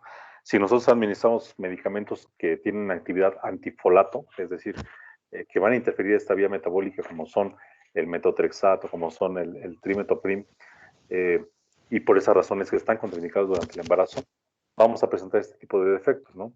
La autotoxicidad, pues, es más común en otro tipo de productos, como son, por ejemplo, los aminoglucósidos. La pigmentación de los dientes, pues sabemos que es lo típico en los productos que pertenecen a la clase de las tetraciclinas. Y la cardiotoxicidad, pues bueno, más bien está asociada a otro tipo de medicamentos, como por ejemplo la isotretinoína, ¿no? Pero no es, perdón, en este caso, pues, la opción correcta era defectos del cierre del tubo neural y que podíamos conocer algunos tipos de defectos como meningocele, mielomeningocele, espina bífida, anencefalia, etc.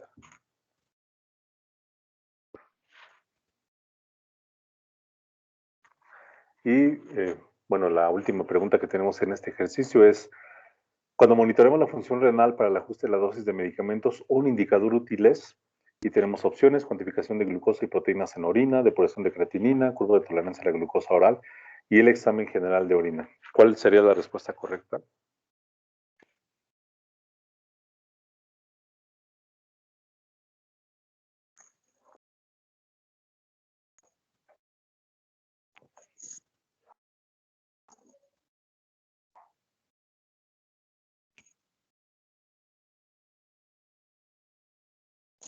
La depuración de creatinina, inclusive el examen general de orina.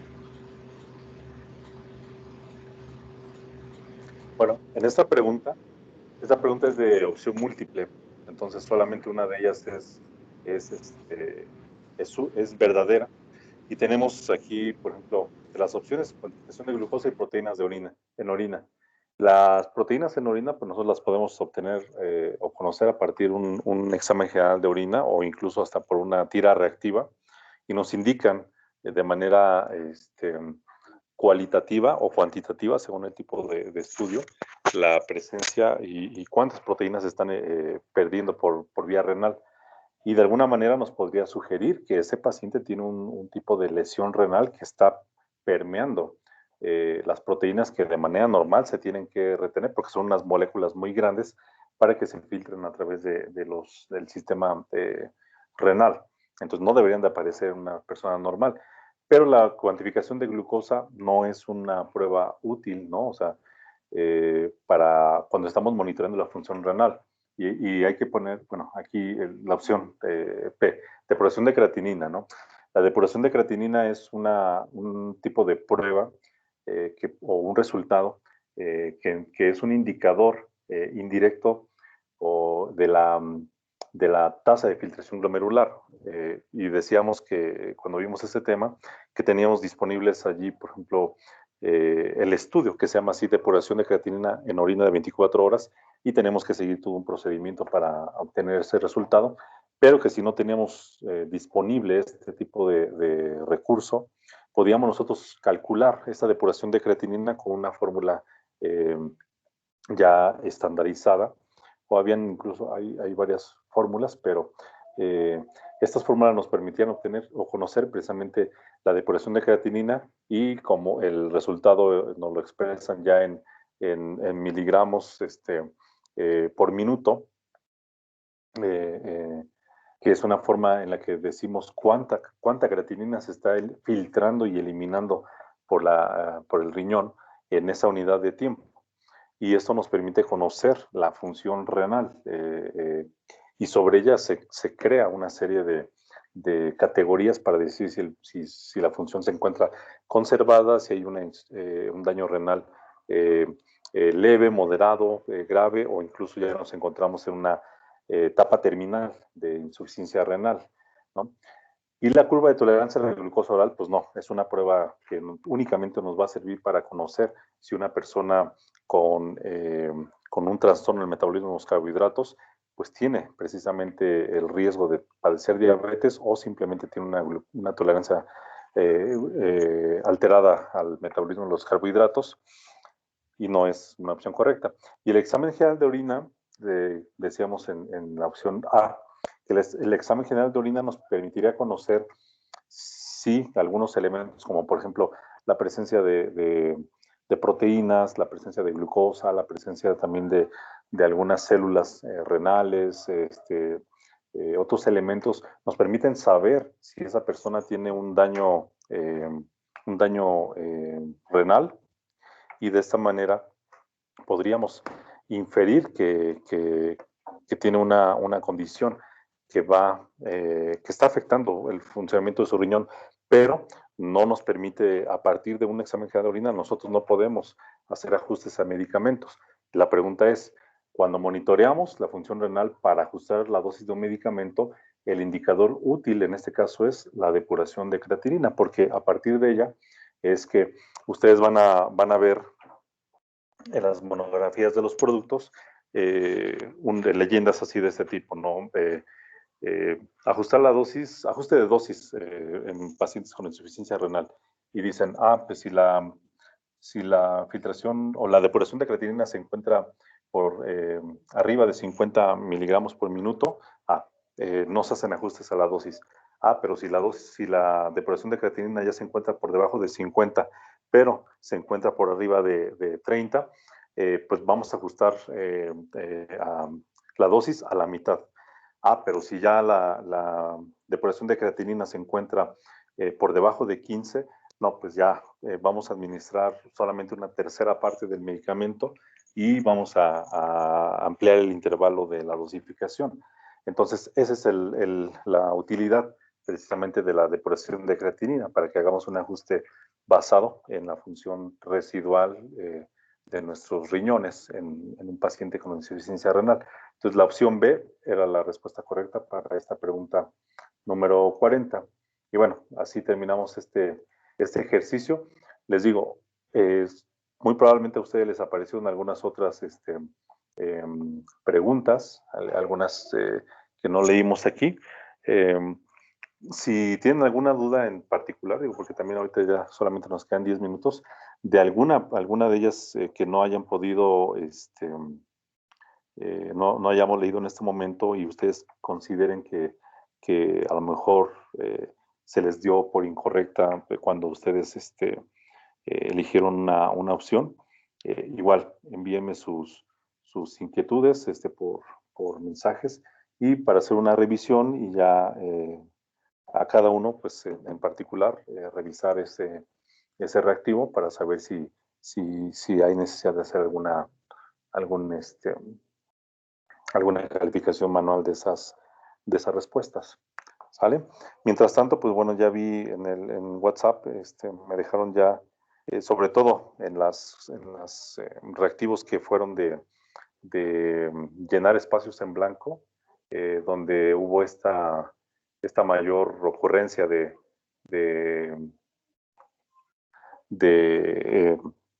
que no se otorgó el crédito completo porque agregaron ya sea en lugar de talla, colocaron estatura, agregaron las unidades, agregaron una respuesta adicional, y todas ellas pues parece que son correctas. Entonces denme oportunidad de checarlo para que ya se asigne el crédito completo. Y les digo, si hay alguna otra que ustedes consideren que necesite revisión, pues igual aquí déjenme el número de reactivos, si es que lo tienen, o descríbanme más o menos qué contenía la pregunta para que lo podamos revisar y ya vamos respondiendo a cada una de ellas. ¿De acuerdo, chicos? ¿Alguna otra pregunta, alguna inquietud que tengan en el tiempo que tenemos todavía para poderlo discutir? Profe, igual le ponemos la pregunta que nos la marcó mal, pero queremos saber la respuesta correcta, o solo la que creemos que está correcta. Es que bueno, yo tengo unas malas, pero quiero saber cuál es la correcta. Ok. Ajá. Nada más, déjenme confirmar si cuando ustedes finalizan su examen, nada más les apareció el total ya, pero ya no les permitió visualizar si sus respuestas habían sido, cuáles fueron las correctas y cuáles fueron las incorrectas, ¿verdad? No, solo aparece que está bien o mal. Ok, bueno. Déjame checar entonces ahí porque digo, obviamente pues habrá quien tuvo una respuesta incorrecta y después de esta revisión pues a lo mejor algunos dijeron, caray, pues sí, la que yo elegí fue incorrecta y pues ya no habría mucho que discutir. Pero si hay algunas que no hayamos leído en este caso, déjenme ver porque creo que puedo todavía modificar ahí la configuración y ver si puedo poner disponible los resultados del examen para que ustedes visualicen sus respuestas y ya les aparezca allí la que era la opción correcta y obviamente con su comentario, con su argumento. Si no fuera así, pues bueno, ya nos ponemos de acuerdo para igual ir revisando el resto de las preguntas que tuvieron mal para que veamos si hay alguna necesidad de una corrección de su calificación. Sí, profe, está bien. Gracias, Paula.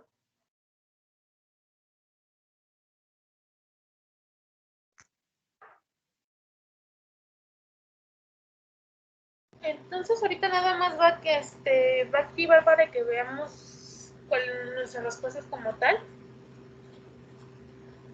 Sí, digo, déjame checar porque ahorita, por ejemplo, para yo poder hacer el ejercicio, pues tuve que abrir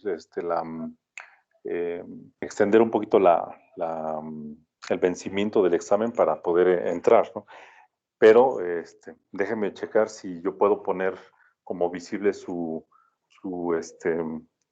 resultado del examen, obviamente ya sin que tengan un intento de hacer el examen o de modificar sus respuestas, para que ustedes puedan ver cada una de ellas, ¿no? O sea, el resultado. Déjenme checar si la plataforma nos permite eso y lo hago disponible para que ustedes lo puedan ver con más detenimiento. Si no fuera eso de esa manera, si no fuera posible hacerlo así, entonces envíenme las preguntas que ustedes consideren que podrían ser sujetas a revisión, porque ustedes tengan a lo mejor algún argumento de que, ¿sabe qué, profe? Yo en esta pregunta coloqué esta respuesta, que no sean las que estamos ahorita hablando de los espacios en blanco, que ya sabemos que la causa de que las marcara como error fue que se agregó un poquito más de información adicional a la respuesta que se había precargado a la plataforma. Pero si ustedes dicen, bueno, yo en una de opción múltiple anoté esta respuesta y me la marcó incorrecta, pero de acuerdo a lo que yo estudié, de acuerdo a lo que se presentó en las sesiones, esta es la respuesta y creo que estaba mal formulada la pregunta, o etcétera, pues eso ya lo vamos haciendo de manera individual, ¿sale? Pero primero déjeme ver si podemos poner disponibles esos resultados para que cada uno lo pueda consultar completamente. Ok, profe, gracias. Gracias a ti, Melissa. ¿Alguien más, chicos? Sigo viendo aquí en WhatsApp que me siguen agregando algunos comentarios y pues tienen que ver precisamente con esos reactivos de llenar espacios en blanco y algunas otras solicitudes para revisar preguntas.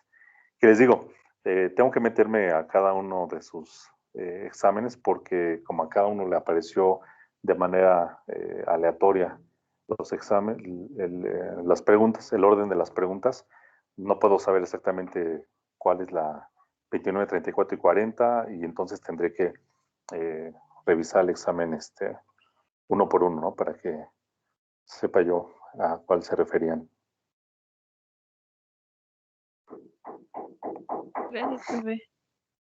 Sí, chicos, y pues bueno, no sé si tengan algo más que comentar. Si no, nos veríamos en la próxima sesión, este viernes para continuar con el programa académico. ¿Sale?